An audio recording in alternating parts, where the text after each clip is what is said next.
몇 년 전에 이 월스트리트 저널에서 사람을 독살하는 뱀, 포이즈닝 스네이크이라고 하는 제목의 칼럼이 실린 적이 있습니다. 여기서 뱀이라고 하는 것은 실제 뱀을 얘기하는 게 아니고 사람들이 뱉어내는 험담, 악성 루머, 오늘날 얘기하면 진실을 가장한 가짜 뉴스, 그것을 얘기합니다. 근거 없이 떠돌아다니는 악성 루머를 말합니다. 오늘 우리식으로 얘기하면 뭐뭐카더라, 뭐뭐카더라. 뭐 증명이 안 돼요. 증명이 안 돼요. 근데 그런 말들을 자꾸 퍼뜨리는 거죠. 뭐 아니면 말고 책임지지 않는 그런 식의 모습이죠. 근거 없는 악성 루머, 그런 것을 말합니다. 이것이 사람들의 마음을 찢어놓죠. 직장을 무너뜨리기도 하고 사업을 붕괴시키기도 할 뿐만 아니라 사람들의 행복의 터전을 빼앗아가는 예들이 많다고 그 칼럼에서 지적을 했습니다. 오늘 이 시대에 우리 삶을 파괴시키는 원흉은 가만히 들여다보면 외형적이고 물리적인 힘이라기보다는 우리 마음을 파고 들어오는 이와 같은 악한 말들, 악성 루머, 그러한 생각들, 시도들입니다. 실제로 이런 일이 일어났습니다. 시골에서 올라온 한 남매가 있었는데 서로 부모가 없고 딱 두 사람만 서로 의지하면서 사는 굉장히 오붓한 남매가 있었는데 힘든 도시 생활이었지만 열심히 일을 하면서 잘 살아보려고 애를 썼습니다. 그러던 중에 여동생이 그래도 오빠가 공부를 해야 되지 않겠냐고, 자기는 나중에 하면 되니까 생각을 해서 오빠는 학교를 보내고 자신은 밤에 가서 일을 해서 오빠의 학비를 냈습니다. 몇 년을 고생한 끝에 오빠가 졸업을 하고 또 취업을 했어요. 그리고 자신도 누가 소개를 해줘서 아주 좋은 신랑감을 만나게 됐습니다. 여기까지는 참 좋은 스토리입니다. 굉장히 행복한 이야기죠. 그런데 결혼식을 얼마 앞두고 이상한 소문이 돌기 시작했습니다. 악성 루머가 돌았어요. 이 여자가 글쎄 밤에 이상한 데서 일해서 돈 벌었다, 그래서 오빠 공부시켰다, 이런 가짜 뉴스, 그것이 돌기 시작한 것입니다. 그 남매가 아무리 아니라고 해명을 해도 소용이 없었습니다. 말에 소문이 돌아서 아주 악한 말이 돌았습니다. 그래서 결국은 파혼을 당하게 되고 그 깊은 상처를 이기지 못한 이 여동생은 스스로 목숨을 끊는 불행한 일이 일어났다고 합니다. 여러분, 이것이 우리가 살고 있는 이 세상의 모습이 아닐까 생각이 돼요. 이 세상은 결코 녹록하지 않습니다. 우리에 대해서, 특별히 그리스도인에 대해서 우호적이지 않아요. 우리가 생각하는 것보다 훨씬 더 냉혹하고 무섭기까지 한 것이 오늘날 이 세상의 인심이라는 것입니다. 조금만 약점만 보여도, 삶 속의 틈만 보여도 가차없이 물어뜯으려 합니다. 달려듭니다. 그래서 우리 삶을 무너뜨리고 우리의 삶을 빼앗아가는 것이 이 세상 어두움의 권세를 장악한 자들이 행하는 일이라는 것입니다. 그러므로 우리가 정말 마음의 무장을 단단히 해야 돼요. 하나님의 은혜 가운데 능력으로 우리 삶을 우리가 지키지 아니하면 언제 어떻게 어떤 모습으로 우리 인생의 터전이 무너질지 모른다는 것입니다. 오늘 하나님께서는 여러분과 저를 곧장 천국으로 구원받자마자 인도하시면 참 좋은데, 그러면 얼마나 좋을까요? 세상에 이 꼴 저 꼴 안 보고 딱 가면 얼마나 좋아요. 근데 하나님께서 이 땅에 우리를 살도록 하셨어요. 남겨두셨습니다. 허락하셨어요. 험악한 세상이고 위험한 세상이고 언제 어디서 비수가 날아와서 나를 찌를지 모르는 이 세상 속에서 자, 어떻게 하면 하나님 나라 백성들이 믿음을 상실하지 않고 삶의 터전을 빼앗기지 아니하고 주님 주신 목적대로, 그 뜻대로 바르게 살 수 있을까? 여기에 대한 고민이 오늘 말씀에 나와 있어요. 자, 같이 읽은 본문을 보시면 수많은 대적들이 느헤미야의 이 사역, 이스라엘이 한 마음으로 예루살렘 성벽을 건축하는 이 일을 방해하고자 엄청나게 많은 자들이 공격했습니다. 그래서 그들의 마음을 흔들려고 애썼음에도 불구하고 끝까지 그것을 감당해 내어서 결국은 승리를 이루었던 느헤미야와 유다 백성들의 스토리가 오늘 본문의 내용입니다. 자, 7절을 한번 볼까요? 자, 7절 한번 눈으로 보세요. 제가 읽습니다. 산발랏과 도비아와 아라비아 사람들과 암몬 사람들과 아스돗 사람들이, 지금 사람들이 계속 나오죠. 무리들이 계속 나오죠. 여기에 나열된 사람들이요, 다 하나님의 도성이 건축되는 것을 반대하는 사람들이었어요. 하나님의 나라가 바로 세워지는 것을 차마 눈뜨고 보지 못하는 그런 사람들이에요. 하나님의 나라가 회복되고 하나님의 영광이 세워지는 것을요, 결코 반가워하지 않는 그런 대적이라고 할 수 있어요. 자, 계속해서 7절을 보시면, 그런데 이 사람들이 어떻게 했다고요? 예루살렘 성이 중수되어 보수되어서 그 허물어진 틈이 메꿔져 간다 함을 듣고 어떤 반응을 보였습니까? 심히 분노했대요. 이게 하나님 나라 성공을 참아보지 못하는 사람들의 마음입니다. 오늘 이 시대의 악한 영들은 하나님 나라가 건설되는 것, 하나님의 나라가 부흥하는 것, 우리 그리스도인들이 잘 사는 것, 행복해지는 것 참아보고 싶어 하지 않아요. 계속 8절을 한번 볼까요? 그래서 그들이 무엇을 꾀하죠? 자, 8절은 같이 한번 읽습니다. 8절이요. 자, 여기 안 떠 있으면 우리 주보를 보시면 돼요. 8절에 다 같이 시작. 다 함께 꾀하기를 예루살렘으로 가서 치고 그것을 요란하게 하자 하기로 그랬습니다. 자, 오늘 말씀을 자세히 보시면 산발랏을 비롯한 대적들이 칼을 뽑아들고 창을 뽑아들고 물리적으로 공격을 시도한 게 아니에요. 무엇을 했습니까? 말로, 악한 말로, 악성 루머로 마음을 흩어뜨리고자 하는 거예요. 이 사람들을 요란하게 만들어보자, 그들의 마음을 뒤집어 놓자, 그들의 심령을 엉망으로 만들자, 그들의 마음이 산산조각 나게 해서 그들이 추구하고자 하는 그 뜻대로 이루지 못하게 만들자. 지금 그런 뜻이에요. 실제로 쳐들어온 게 아니에요. 말로 위협했다라는 거죠. 자, 우리는 읽지 않았지만 시간 관계상 우리 4장 1절에서 3절을 보시면 산발롯을 비롯한 이 대적들이 예루살렘이 건축된다는 소식을 듣고 어떤 시도를 했습니까? 자, 2절을 보시면 이들이 얼마나 비웃고 조롱했는지 몰라요. 자, 2절을 보시면 이렇게 나옵니다. 자, 제가 읽을게요. 자, 이 미약한 유다 백성들이, 유다 사람들이 하는 일이 무엇인가? 스스로 견고하게 하려는가? 제사를 드리려는가? 하루의 일을 마치려는가? 불탄 돌을 무더기에서 다시 일으키려는가? 비웃고 있어요. 너희들이 무슨 힘이 있어서 너희들 같이 무능력한 자들이 뭔 일을 한다고? 성을 건축하겠다고? 웃기지 마. 너희들이 이 성읍 짓는 것이 하루아침에 될 줄 알아? 절대로 안 돼. 만약에 너희 하나님이 살아있다면 너희들이 그렇게 제사하고 예배 드리는데 그렇게 응답 안 할 수 있냐? 내 하나님 없어, 죽었어. 그렇게 얘기하는 거예요. 조롱했습니다. 여기서 제사를 한다고 하는 것은 하나님에 대한 모욕이에요. 유다 백성들은 문제만 생기면 하나님 앞에 나가서 기도하고 예배하고 찬양했거든요. 그걸 잘 알았던 이 대적들이 이번에도 하나님을 직접 대놓고 모욕을 한 것입니다.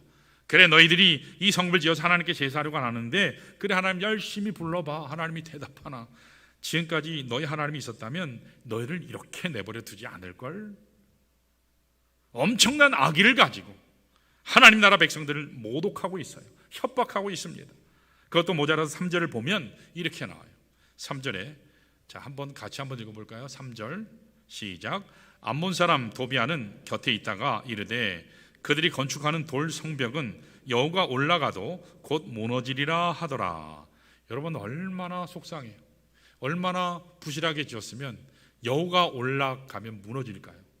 너희들이 지은 그 성벽은 여호가 올라가도 폭삭 무너질 정도로 엉망진창일 거야.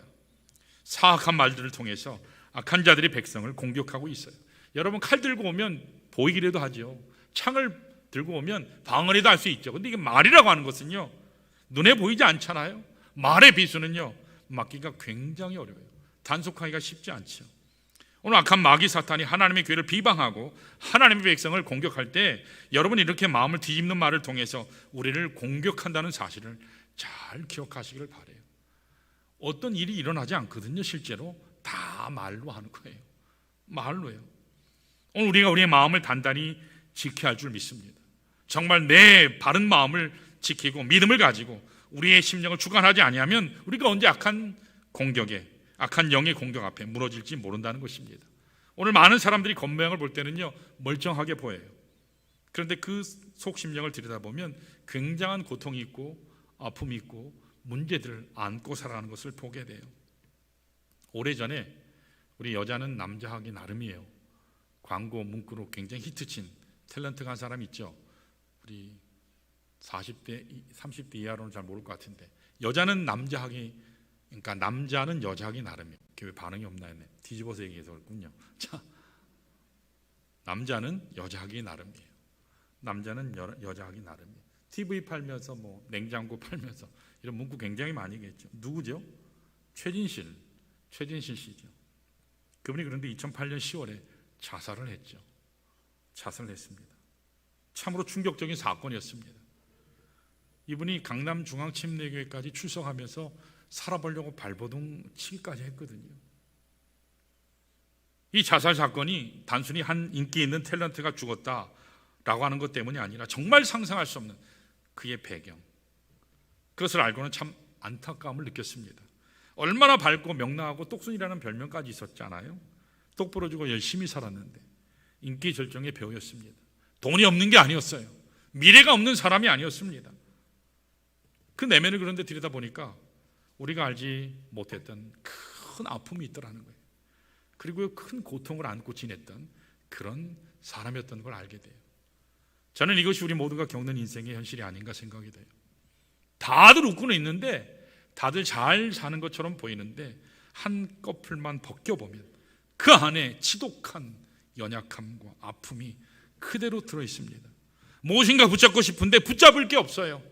누구에게인가 나가서 나의 아픔을 호소하고 싶은데 누구도 나의 말을 들어주지 아니할 때 그 풀 수 없는 응어리, 마음에 고통진 것을 신음하다가 결국은 비참한 최후를 맞는 사람들이 오늘 이 시대에 얼마나 많은지 몰라요. 사랑하는 여러분, 오늘 여러분의 마음속은 어떤지 모르겠어요. 여러분들의 마음은 평안하십니까? 샬롬? 아무도 안 평안하네요. 샬롬? 예. 우리의 마음속에 문제없는 분 있을까요? 그렇지 않을 거예요. 우리가 먹고 살고 집을 가지고 좋은 차 타고 다니고 이상적인 생활을 하다 보니까 아무런 문제가 없는 것처럼 그렇게 하고 다닐 뿐이지, 사실은 우리 심령 깊은 곳은 그곳에 들어가 보면 수많은 고통의 현장들이 여전히 있다는 거예요. 쓴뿌리들이 있습니다. 그냥 두면 언제 우리 인생을 무너지게 할지 모르는 수많은 악한 영적 공격들이 우리 심령 속에 끊임없이 찾아오지 않습니까? 어떻게 하면 그러한 영적인 공격을 감당해내서 이 엄악한 세태에서 어떻게 하면 우리가 믿음 잃지 않고 바른 자세로 하나님 뜻 가운데 잘 살 수 있을까? 오늘 말씀을 통해서 좀 배우기를 원합니다. 여러분, 오늘 제목을 보면서 특이하다고 생각하지 않았어요? 잔혹한 세상에서 어떻게 이겨하나. 문법적으로 좀 이상한데, 그렇죠? 잔혹한 세상을 이겨야 어떻게 이겨할까? 이래야 맞아요 원래. 근데 잔혹한 세상에서 우리가 살고 있는 이 현실이 잔혹한데 거기에서 어떻게 승리할 수 있을까? 그래서 잔혹한 세상에서라는 부사어를 제가 넣었어요. 자, 어떻게 하면 잔혹한 세상에서 우리가 이겨낼 수 있을까? 첫 번째로 우리 따라하겠습니다. 기도로 무장해야 한다. 여러분, 9절에 보니까 느헤미야가 기도했다라고 말씀이 증거합니다. 자, 9절을 우리 한번 읽어볼까요? 다 같이. 9절 시작. 우리가 우리 하나님께 기도하며 그들로 말미암아 파수꾼을 두어 주야로 방비하는데, 그랬습니다. 이 느헤미야가 가지고 있었던 최상의 무기가 뭐냐? 기도였어요. 기도요. 느헤미야는 처음부터 이것을 너무 잘 알고 있었습니다. 느헤미야가 수상궁에 살다가 여기에는 예루살렘 성에 회파된 소식을 듣고 처음 떠나올 때부터 느헤미야는 다른 거 신뢰하지 않았어요. 다른 거 신뢰하지 않았습니다. 뭐 신뢰했다고요? 기도요. 기도하면 하나님께서 길을 여실 것이다, 그럼 믿었어요. 기도하면 모든 것이 다 제공될 것이다 확신했습니다. 기도 하나 붙잡고 여기까지 내려온 거예요. 그래서 느헤미야 사역의 핵심 내용은 딱 하나예요. 처음부터 끝까지 기도해요. 여러분, 기도해야 하나님이 일하실 줄 믿습니다. 내가 일해봐야 안 돼요. 근데 하나님이 하시면 여러분 다 이루어질 줄 믿습니다. 여러분, 그러니까 본문에 보니까 실제로 일하니까, 하나님께 기도하니까 하나님께서요 왕이 가는 길을 허락하도록 만들었어요. 우리가 지금 느헤미야서를 공부하고 있죠. 아닥사스다 왕, 이 왕이 10년 전에 느헤미야 있기 전에 앞선 사람들이 갔었지만 망했잖아요. 못했잖아요. 느헤미야 성벽 건축하지 못했어요. 못하게 했어요. 금지하게 했어요. 그런데 그 왕에게 다시 간다고 하는 것은 대단한 용기가 아니면 못 가거든요. 그런데 그 왕이 허락하도록 하나님이 하셨어요. 어떻게 하니까요? 기도하니까. 여러분, 기도했을 때 빈손 들고 갈 수밖에 없었던 길인데 엄청난 재료들, 엄청난 제목들, 사람들을 준비해 주셔서 성벽 건축을 허락할 수 있도록 하셨습니다. 이게 하나님 앞에 기도했을 때의 역사예요. 기도했을 때 침체됐던 백성들의 마음이 하나 된 것입니다. 느헤미야가 한 게 아니에요. 하나님이 하신 거예요. 그가 기도했기에 산발락과 도비아가 그처럼 방해했음에도 불구하고 그들의 공격을 막아낼 수 있는 것을 우리가 본문에서 확인할 수 있습니다. 바로 이렇게 기도가 느헤미야가 가지고 있었던 최상의 무기였다라는 것을 여러분 확인하시기 바라요. 여러분, 다니엘도 마찬가지입니다. 다니엘, 그러니까 바벨론에 끌려가긴 했지만 잘 먹고 잘 살았던 사람, 총리까지 됐던 사람, 아주 밝은 것만 생각해요. 다니엘의 영광된 부분만 우리들이 생각하는데 실제로 다니엘의 삶은요 그렇지 않았어요. 그가 처한 상황, 환경 조건을 보면 결코 쉽지 않은 삶의 여건이 있었습니다. 무엇보다도 그는요 패망한 민족의 후예예요. 망한 사람이에요. 망한 사람. 자기 민족이 자기 눈앞에서 패망하는 것을 눈뜨고 목도했던 상처의 사람이에요. 그리고 젊은 나이 이방 땅에 포로로 끌려갔어요. 포로예요. 노예예요. 부모도 없어요. 일가 친척도 없습니다. 누구 하나 의지할 자 없어요. 미래라고 하는 것은 전혀 없는 사람이었어요. 그렇게 홀로 이방 땅에 끌려간 것이 다니엘이에요. 근데 그 다니엘이 의지할 수 있었던 것이 단 하나예요. 하나님께 기도하는 거예요. 하나님께 기도하는 거예요.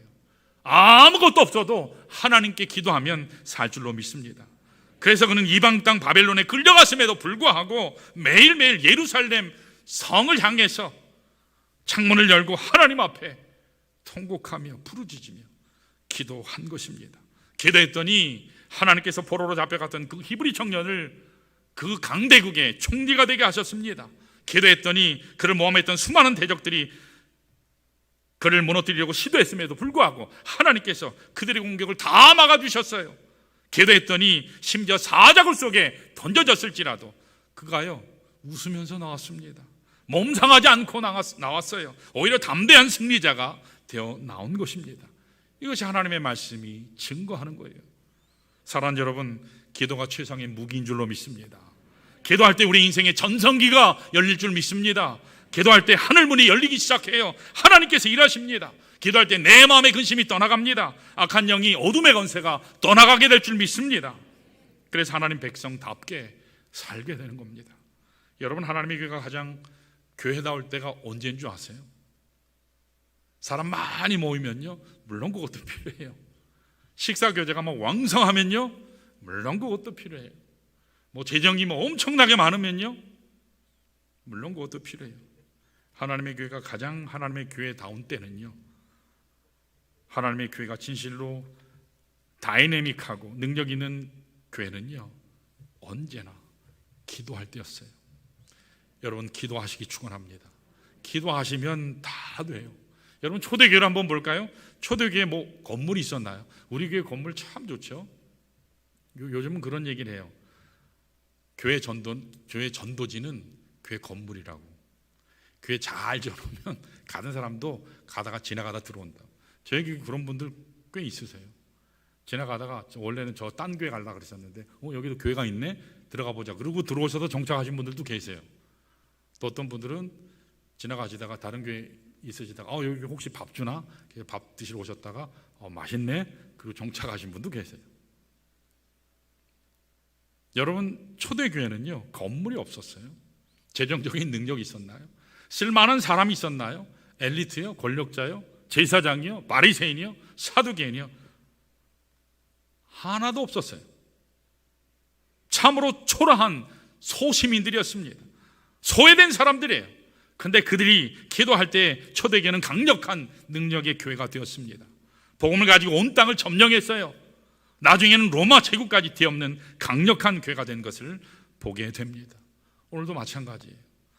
우리 교회가 기도할 때에 어떤 사탄의 대적이나 악한 영의 대적이 찾아와도 기도하면 그 모든 것을 이겨낼 줄로 믿습니다. 그 모든 것을 정복하게 돼요. 여러분, 그렇다면 여러분과 제 마음속에 많은 상처가 주어졌어요. 엄청나게 많은 상처가 주어졌어요. 숨이 막힐 만큼 무거운 상처가 주어졌어요. 어떻게 해야 될까요? 두려워하면서 떨어요. 요새 오은영 박사, 그분이 센세이션이더라고요. 분석도 굉장히 잘해요. 근데 여러분 잘 아셔야 돼요. 진단은 잘할지 모르지만 그 해결 방법은 하나님께 있습니다. 하나님이 하셔야 온전히 치료가 되는 거예요. 나사렛 예수 그리스도의 십자가 은혜가 아니면 결국은 또 도자요. 그 환경 가면 또 그렇게 돼요. 사람이 변해야 되는 거예요. 십자가로 변하지 않으면 결코 문제는 해결이 되지 않아요. 내 마음에 많은 상처가 주어졌을 때 피한다고 세상에 그 어떤 것을 찾아간다고 궁극적으로, 제가 그런 심리 상담을 부정하는 게 아니에요. 궁극적으로 하나님이 해결하시는 거예요. 오히려 문제가 생기면 생길수록, 오히려 마음이 아프면 아플수록 하나님의 제단 앞에, 십자가 앞에 여러분 나와서 기도하시기를 축원합니다. 기도해야 살아요. 그래야 그리스도께서 나를 온전히 덮어주세요. 십자가 보혈의 그 은혜가 나를 살리는 거예요. 다른 것이 살리는 게 아닙니다. 그 십자가 앞에 가서 당당히 외치세요. 내 마음을 지배하고 있는 모든 악한 권세여 다 떠날지어다. 우리 가정을 파괴시키는 무서운 죄악들이여 다 떠나가라. 하나님의 교회를 무너뜨리는 악한 생각들과 부정적인 영들이여 다 떠날지어다. 여러분 그렇게 외치시기를 바랍니다. 하나님께 나의 기도 속에 나아가면 하나님께서 능력 가운데 역사하심을 여러분 믿으시기를 바라요.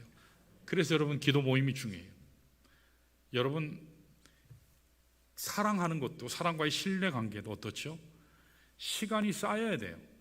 시간이 쌓여야 돼요. 여러분 은행에 저축하는 것도 한 번에 뭐 1,000만 원, 억 그렇게 되나요? 아니죠. 계속 저축하다 보면 어느 순간에 이게 쌓이잖아요. 기도도 마찬가지예요. 기도도 마찬가지. 그래서 여러분 절대로 예배 실패하면 안 되고 항상 기도자로 주님 앞에 나가셔야 돼요. 그게 쌓이게 되면 무슨 능력이 나타나는 줄 아세요? 하나님이 역사하십니다. 여러분 믿음의 반대가 뭔지 아세요? 두려움이에요.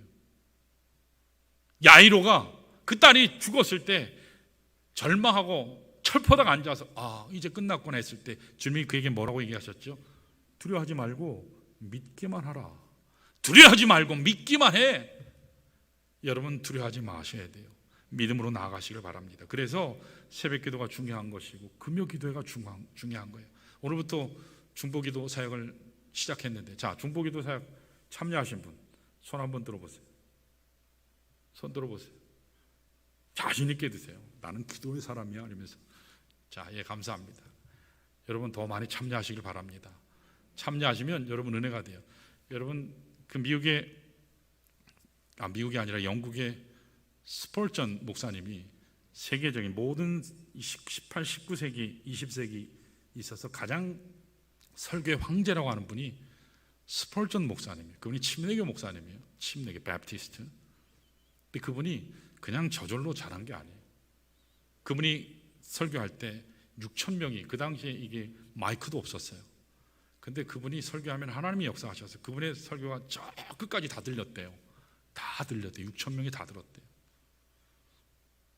근데 그분이 말씀을 전할 때 저 밑에 지하에서 400명의 성도들이 그 예배를 위해서 스펄전 목사님이 하나님의 말씀을 담대하게, 파워 있게, 다이나믹하게 성령의 충만한 기름 부음 가운데 역사가 일어나도록 그들이 엄청나게 기도했어요. 그때 하나님이 역사하신 것이지, 물론 스펄전 목사님이 설교에 은사도 있고 재능도 있었지만 그것이 전부가 아니에요. 성도들의 기도가 필요합니다. 여러분들이 기도하셔야 우리 교회가 하나님 앞에 온전히 회복되고 부흥될 줄 믿습니다. 부흥의 목적은요, 우리 교회 어디 알리려고 하는 게 아니에요. 하나님의 나라를 세우는 거예요.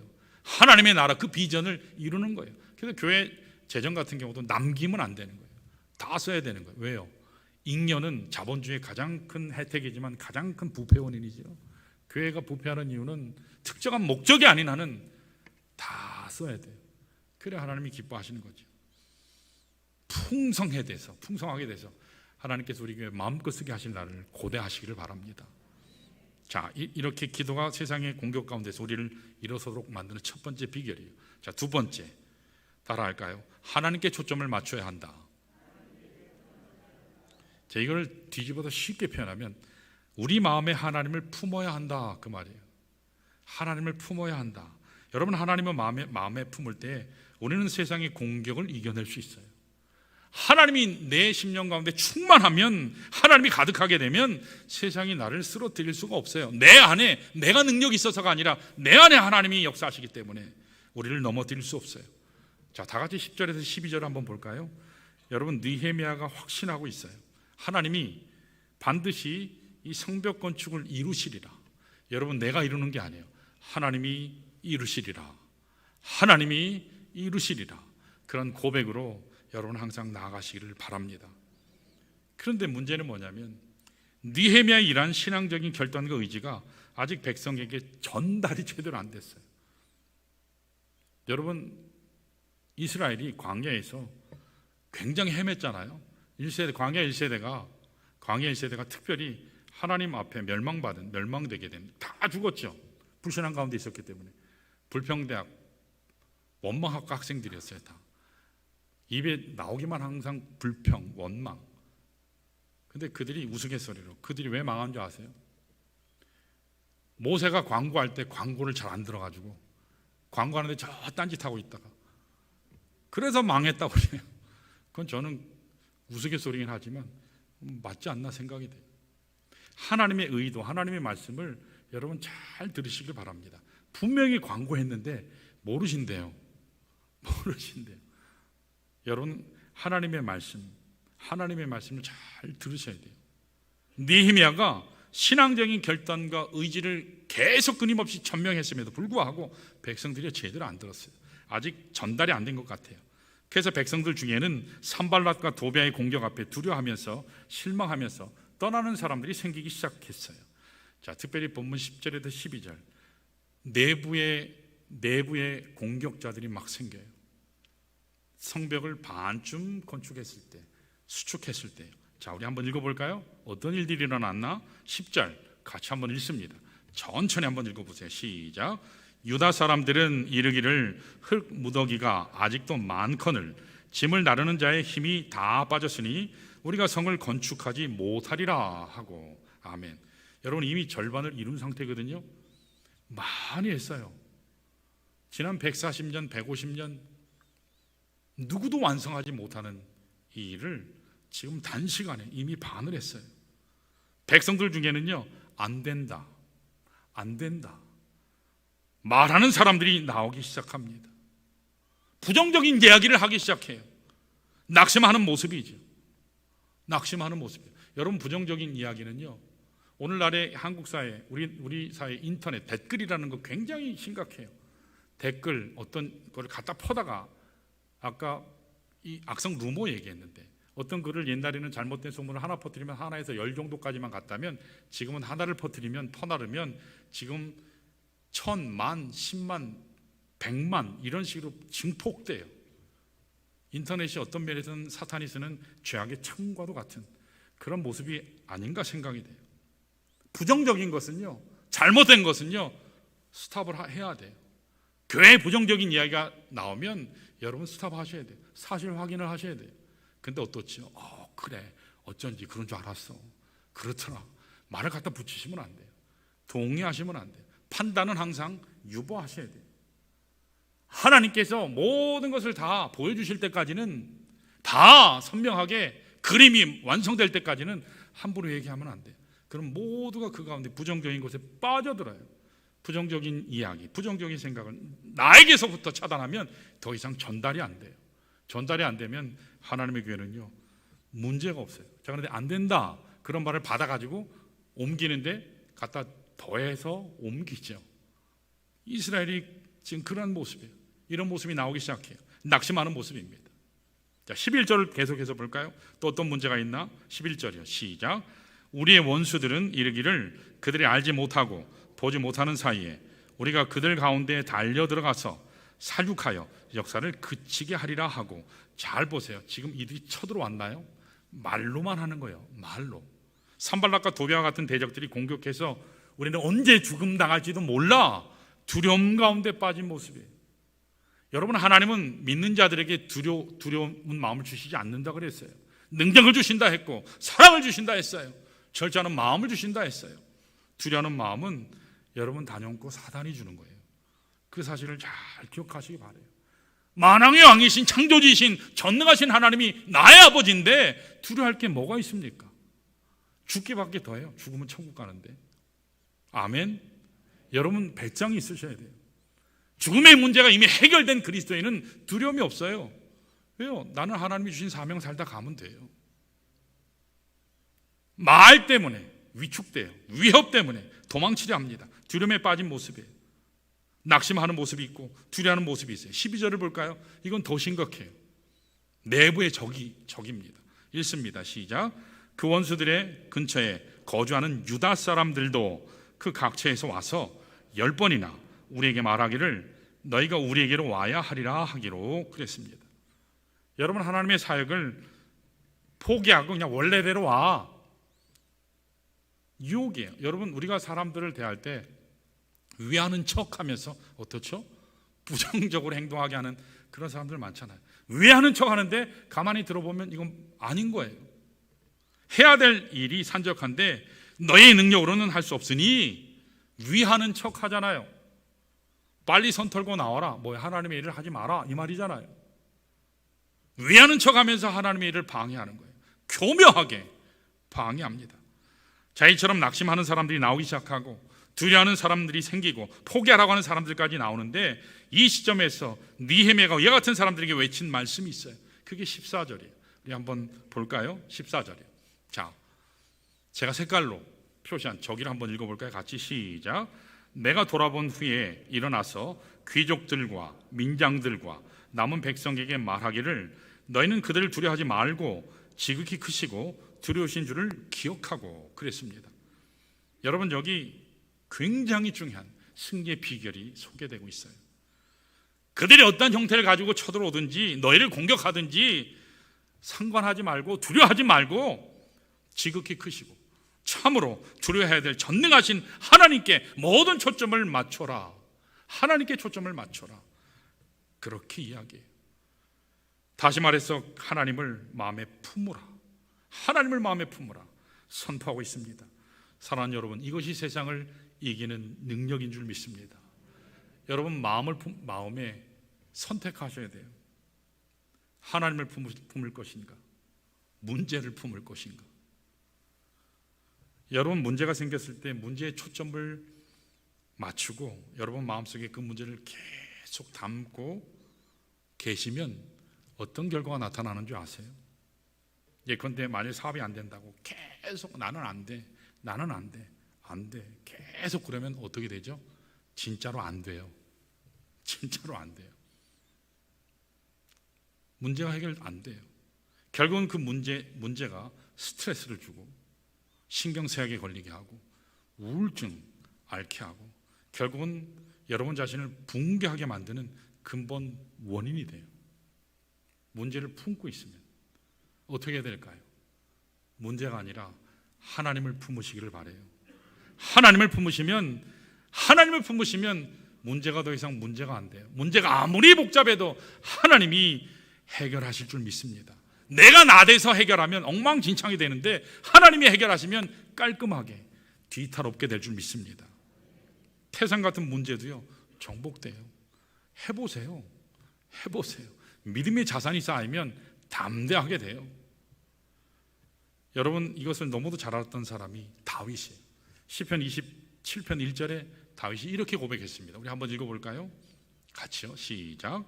여호와는 나의 빛이요 나의 구원이시니 내가 누구를 대적하리요? 여호와는 내 생명의 능력이시니 내가 누구를 무소하리요? 아멘.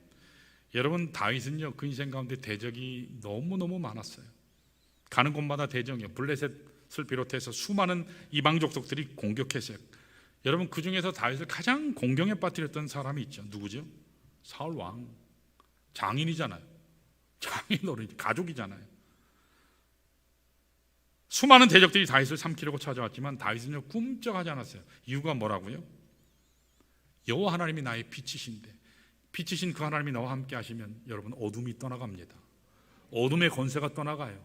두려움이 떠나갑니다. 염려와 근심은 떠나가게 돼 있어요. 하나님이 나와 함께 하시면, 빛 대신 그 하나님이 함께 하시면 살게 될 줄 믿습니다. 빛은 생명이에요. 그랬기 때문에 구원하시되라고 표현한 거예요. 그러니까 내가 뭘 드려 하겠냐? 여러분, 이것이 다윗의 승리의 비결입니다. 여러분, 다윗의 인생 가운데 문제가 없었던 게 아니에요. 문제가 여전히 있었어요. 대적이 여전히 있었습니다. 계속해서 주변에는 원수들이 있었어요. 여전히 나를 찔러대고 아픔을 주는 가시들이 존재했어요. 그럼에도 불구하고 하나님이 내 마음에 계시고 하나님을 신뢰하는 믿음을 가졌기 때문에 그 모든 대적의 공격이 아무 공격이 안 됐다는 겁니다. 무력화됐다는 겁니다. 사도 바울도 동일한 고백을 했어요. 우리 한번 볼까요? 로마서 8장 31절 하반절에 우리 한번 봅니다. 만일, 자, 우리 로마서 찾으시면 좋아요. 만약에 지금 최성진 집사님 방송 팀장님이 오늘 시아버님 임종을 지켜보게 가셔서 좀 약간 미스가 있어요. 위에 봉사하시는 형제들도 지금 정신이 없어요. 자, 이해해 주시기 바랍니다. 자, 로마서 8장 31절 하반절 우리 한번 찾아보세요. 여러분, 성경 말씀을 찾으셔야 돼요. 하나님 말씀은 그냥 세상의 책과 같은 게 아니에요. 여기엔 생명이 담겨 있어요. 내가 찾아서 읽을 때 생명이 넘칠 줄 믿습니다. 그러니까 여러분, 성경 찾는 거 게으르시면 안 돼요. 파워포인트 이거 제가 웬만하면 안 띄고 싶어요. 그나마도 안 보시는 걸 저는 확신해요. 집에서 안 보시는 걸 저는 100% 확신해요. 자신 있는 분 일어나 보세요 한번. 나 평소에 열심히 읽는다고, 매일 5장 10장 읽는다고. 그럼 제가 밥 사드릴게요. 안타깝게도 저는 그런 확신이 없어요 지금. 자, 찾으셨죠? 로마서 8장. 교회에서라도 열심히 찾으셔야 돼요. 빨간 줄 긋고 빨간 펜 가져오셔서 대학 시험 볼 때는 그렇게 빨간 펜 열심히 쥐면서, 하나님의 말씀, 생명의 말씀은 여러분 그렇게 무시하세요. 그러나 하나님 앞에 복 받을 일이 아니에요. 자, 한번 읽습니다. 만일, 후반부터요. 만일 하나님이, 시작, 만일 하나님이 우리를 위하시면 누가 우리를 대적하리요? 자, 여기 말씀해 보세요. 하나님이 우리를 위하시면, 하나님이 나를 위하시면 누가 나를 건드릴 수 있겠냐는 거예요. 여러분, 이런 배짱이 있어야 돼요. 하나님은 우리 담임 목사님보다 나를 더 이뻐하셔. 여러분, 그런 확신 있으셔야 돼요. 아멘. 우리 교회 그 어떤 형제보다, 그 어떤 장로님, 안수 집사님, 권사님보다 하나님이 나를 제일 이뻐하셔, 제일 위하셔. 여러분, 그런 배짱이 있으셔야 돼요. 여러분, 아내들이 가장 행복할 때가 어떻죠? 우리 남편 씨들이 아내만 바라볼 때, 그러면 아내들이 어떻죠? 반찬이 달라져요. 안 달라진대요. 그거 가지고는 안 된대요. 위하면, 나만 위하면, 나만 바라보고, 나만 주목하고, 나만 사랑하면 여러분 행복하게 돼요. 하나님이 바로 그러신다는 거예요. 하나님이. 그러니까 사탄이요, 꼼짝도 못해요. 다가오지 못한다는 사실이에요. 오늘 이 시간 이와 같은 고백이 여러분과 제 마음속에 필요한 줄 믿습니다. 아무리 세상이 험악해도, 아무리 악한 정의 횡포가 심각해도 끝까지 나를 지키시고 나를 사랑하셔서 책임지시고 승리케 하시는 하나님을 마음에 품고 살아가게 되면 이 신앙이 분명하고 믿음이 분명한 자는 결코 세상이 우리를 넘어뜨릴 수 없을 줄로 믿습니다. 반드시 이기게 돼요. 자, 이렇게 우리가 험악한 세상 한복판에 살아가면서도 결코 무너지지 않는 승리자가 되려면 첫 번째로 기도로 무장하셔야 돼요. 두 번째는요, 하나님을 향한 믿음이 분명하셔야 돼요. 딴 거 보시면 안 돼요. 자, 마지막 세 번째 따라하겠습니다. 소중한 것을 위해 싸워야 한다. 자, 우리 한번 14절 한번 볼까요? 14절 하반부에 보시면 이렇게 나와요. 자, 색깔 친 부분을 같이 한번 읽습니다. 시작. 너희 형제와 자녀와 아내와 집을 위하여 싸우라 하였느니라. 아멘. 자, 여기 보면 이 세상에서 하나님께서 우리에게 주신 가장 축복된 것이에요. 사랑하는 나의 형제, 그렇죠? 사랑하는 나의 친지들, 형제들 귀하잖아요. 그리고 나의 자녀, 내 배우자, 아내잖아요. 아내. 그리고 내가 삶을 살아내는 삶의 터전, 얼마나 중요해요. 하나님이 우리에게 이 땅 가운데 주신 가장 축복된 거예요. 가장 축복된 것, 하나님의 교회를 포함해서요. 하나님의 권속들 얼마나 귀해요. 우리가 물질을 좀 빼앗는 것은요, 빼앗기는 것은 괜찮아요. 견딜 수 있어요. 내가 이 삶의 방편을 삼고 있는 직장을 좀 잃어버려도 찾으면 돼요. 열심히 성실하면 다 먹고 살 수 있어요. 그런데 지금 여기에서 이야기하는 가치 있는 것, 나의 형제, 자녀, 아내, 나의 삶의 터전을 잃는 것은요, 너무너무 고통스러운 거예요. 그래서 이것을 지키기 위해서 싸워야 된다. 싸우라. 그렇게 이야기해요. 사랑하는 여러분, 오늘 우리가 살아가는 이 시대가 얼마나 악한 시대인지 몰라요. 동성애 굉장히 심각해요. 차별금지법 굉장히 심각해요. 여러분, 동성애를 제가 가끔 얘기하는데, 동성애는요, 하나님의 창조 질서를 깨뜨리는 거예요. 가정을 깨뜨리는 거예요. 우리 가장 귀한 가치가 뭐예요? 가정이에요. 우리의 자녀들을 망가뜨리는 거예요. 이게 동성애예요. 제가 최근에 목사님들이 읽는 이 목회 신학이라는 잡지가 있어요. 목사님들이 읽고 전문 신학 잡지이기도 하고 그래요. 근데 거기 서울대학교의 의대 교수인 그 류현모, 아마 치과의대 교수신데, 류현모라는 교수님이 계세요. 이분은 지금 기독교 세계관 대학원 대학, 아마 거기서도 강의를 하시고 굉장히 중요한 사역을 하세요. 근데 그분이 칼럼도 쓰시고 또 인터뷰를 했는데, 그 인터뷰 내용을 좀 제가 소개를 하길 원해요. 시간이 갔지만 여러분 잘 들으시기를 바라요. 동성애는 유전일까요? 유전이 아닐까요? 여러분, 동성애는 유전일까요? 아닐까요? 자, 동성애는 유전이다. 예, 그런 분이 계시면 나가셔야 돼요. 지금 집으로 가셔야 돼요. 동성애는 유전이 아니에요. 이거는 과학적으로, 의학적으로 증명된 거예요. 동성애는 유전이다라는 책이 90년대에 굉장히 많이 나왔었거든요. 근데 그것에 대한 반박으로 동성애는 유전이 아니다라는 책을 이 류현모 교수가 쓰셨어요. 근데 그분이 인터뷰하면서 굉장히 중요한 걸 소개하시더라고요. 제가 잠깐 이야기를 할게요. 1993년 과학자들이 자기의 어떤 그 커리어, 경력 이런 걸 쌓기 위해서는요, 교수들이건 누구건 연구원은 사이언스지에 올려야 돼요. 사이언스지에 올리면 굉장한 업적으로 인정받아요. 근데 1993년 과학저널 사이언스지에 게이 유전자가 있다라는 논문을 쓴 사람이 있어요.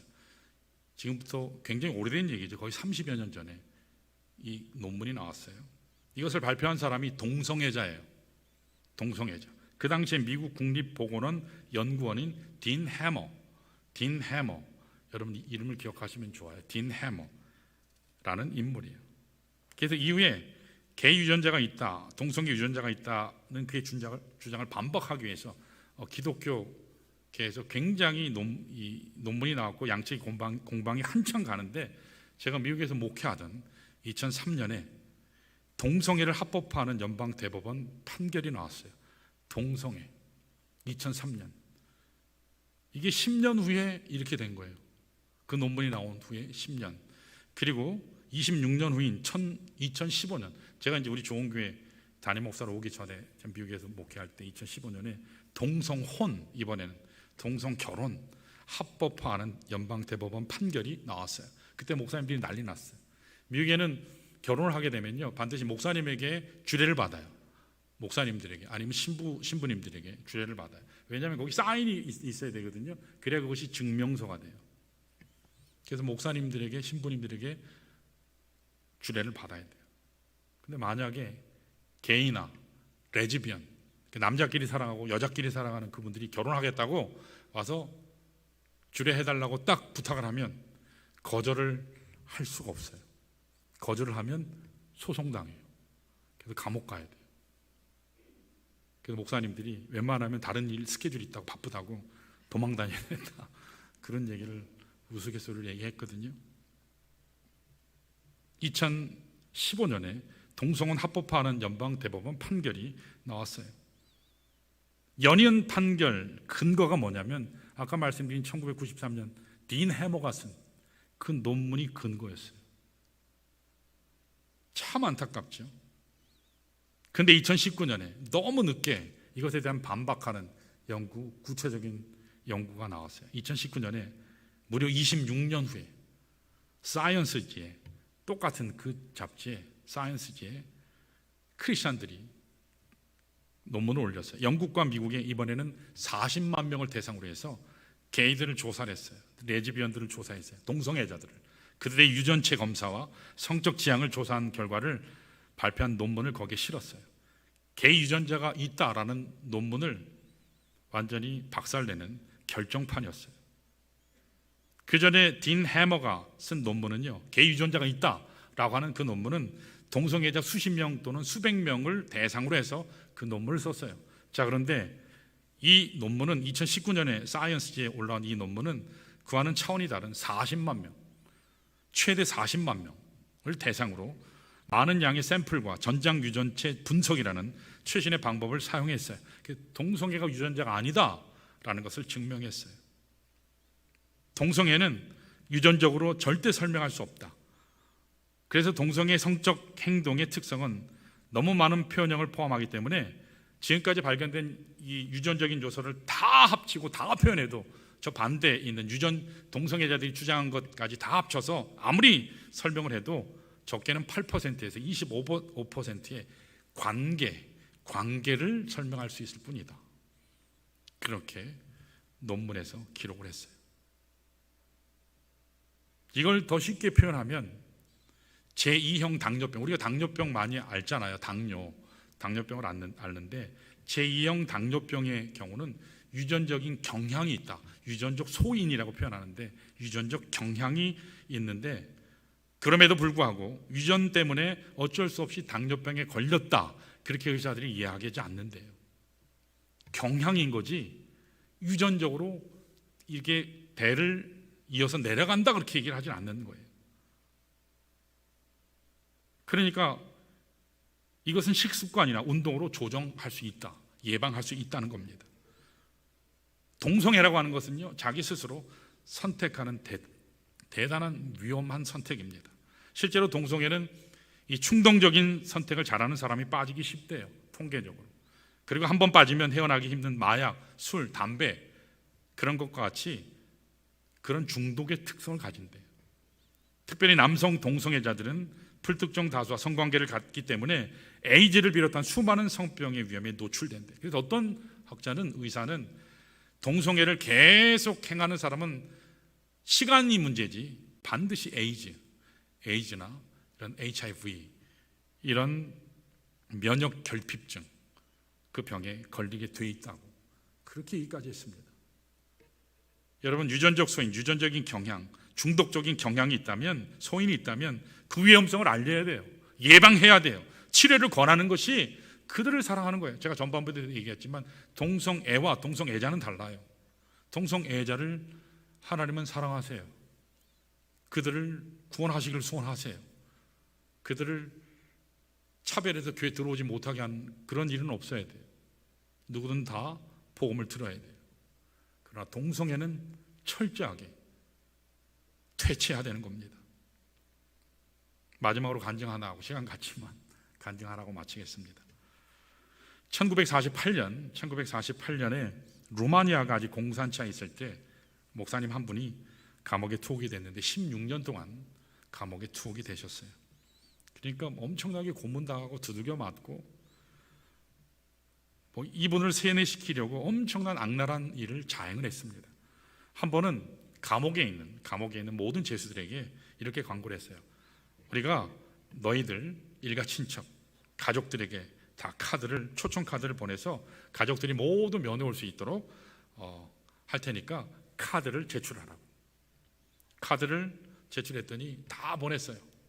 그러니까 이 죄수들이 어떠죠? 가족 만날 그 기쁨에 목욕도 하고 면도도 하고 막 열심히 꾸몄어요. 기다렸습니다. 드디어 그날이 돼서 다른 죄수들 가족들은 다 와서 기쁨의 면회를 하는데 목사님의 가족만은 나타나질 않았어요. 나중에 알고 보니까 애초에 초청 카드를 보내질 않은 거예요. 그러니까 몰랐죠. 다른 죄수들의 가족은 다 왔는데 오지 않게 한 겁니다. 다른 사람들은 가족들을 만나서 기쁨 가운데 있는데 그것을 누리는데 홀로 고독 가운데 처참함을 느끼도록 한 거죠. 뿐만 아니라 면회 왔던 다른 죄수의 어떤 한 부인이 이렇게 얘기했어요. 당신 마누라가 다른 남자하고 바람났어. 다른 남자하고 바람났어. 전달을 합니다. 그리고 밤마다 확성기를 틀어놓고 이 목사님의 이름을 부르면서 기독교는 죽었어. 하나님은 죽었어. 누구도 너를 돌아보지 않아. 하나님이 만약에 있다면 너가 이렇게 되지는 않을 거야. 너는 쓰레기야. 너는 무가천자야. 매일 밤마다 이 같은 내용을 확성기로 틀어놓았습니다. 공산당은 이렇게 수개월 동안 이런 일을 자행했어요. 보통 사람 같았으면 어떻게 했을까요? 미치든지 자살했을 거예요. 그런데 루마니아의 이 목사님은 나중에 이런 고백을 남겼습니다. 비록 사람들이 이처럼 나를 고통 가운데 몰아넣고 견딜 수 없는 이런 정신적인 고문을 나에게 가하고 기독교는 죽었다, 하나님은 죽었다 그렇게 외치며 방송할지라도 설사 그들의 말대로 루마니아의 교회는 죽었다 할지라도 그럼에도 불구하고 나는 하나님을 믿습니다.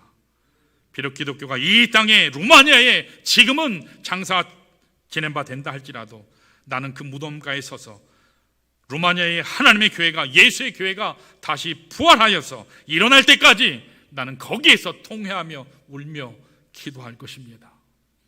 그리고 하나님은 반드시 다시 기독교의 회복을 이 땅 가운데서 회복시키실 겁니다. 그렇게 선포했습니다. 그는 갔지만 23년 후에 어떤 일이 일어난 줄 아십니까? 무덤처럼 죽은 줄 알았던 루마니아의 기독교가 다시 일어났어요. 공산주의는 파멸됐습니다.